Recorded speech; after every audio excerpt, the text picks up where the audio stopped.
அண்மை செய்தியை பார்த்து வருகிறோம். காஞ்சிபுரத்தில் சீருடையில் இருந்த பெண் காவலருக்கு அரிவாள் வெட்டு விடுக்கப்பட்டிருக்கிறது. அண்மை செய்தியாக பார்த்து வருகிறோம். மேலும் விவரங்களோடு இணைகிறார் செய்தியாளர் துரை வெங்கடேஷ். துரை வெங்கடேஷ், வணக்கம். விவரங்களை வழங்கலாம். வணக்கம் அர்ஷினி. இந்த காஞ்சிபுரம் திருக்காவேரிப்பாக்கம், காஞ்சிபுரத்தை அடுத்து இருக்கக்கூடிய திருக்காவேரிப்பாக்கம் பகுதியை சேர்ந்தவர் டில்லி ராணி. வயது இவருக்கு 34 ஆகிறது.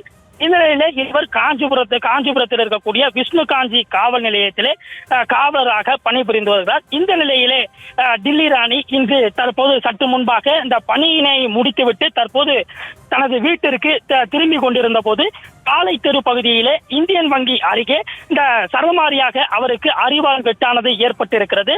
மர்ம நபர் எவரோ ஒருவர் அந்த அரிவாளால் அந்த டில்லி ராணியை காவலரை, சீருடையில் இருந்த காவலரை தற்போது வெட்டி விட்டு தப்பிச் சென்றிருக்கிறார். இந்த நிலையிலே அவரை மீட்டு பொதுமக்கள் காஞ்சிபுரம் அரசு தலைமை மருத்துவமனைக்கு சிகிச்சைக்காக அனுப்பி வைத்திருக்கார்கள். தற்போது காஞ்சிபுரம் அரசு தலைமை மருத்துவமனையிலே தற்போது டில்லி ராணி அவசர சிகிச்சை பிரிவிலே தற்போது தீவிரமாக சிகிச்சையானது அளிக்கப்பட்டு வருகிறது. டில்லி ராணிக்கு கை மற்றும் பல்வேறு இடங்களிலே சரமாரியாக வெட்டு காயங்களானது ஏற்பட்டு தற்போது தொடர் சிகிச்சையிலே இருந்து வருகிறார்.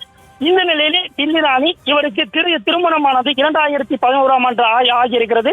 இந்த நிலையில் கணவனுடன் கருத்து வேறுபாடு காரணமாக அண்மையிலே பல்வேறு பிரச்சனைகளானது கணவன் மனைவிக்குள்ளே எழுந்து வருவதாக சொல்லப்படுகிறது. இந்த நிலையிலே விவாகரத்து கோரி டில்லி ராணி நீதிமன்றத்தையும் நாடியிருப்பதாக சொல்லப்படுகிறது.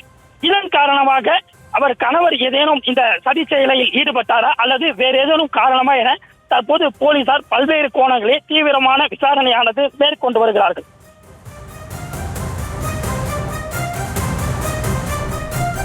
விவரங்களை வழங்கியமைக்கு நன்றி துரை வெங்கடேசன். செய்திகளை உடனுக்குடனும் துல்லியமாகவும் தெரிந்து கொள்ள சப்ஸ்கிரைப் பண்ணுங்க.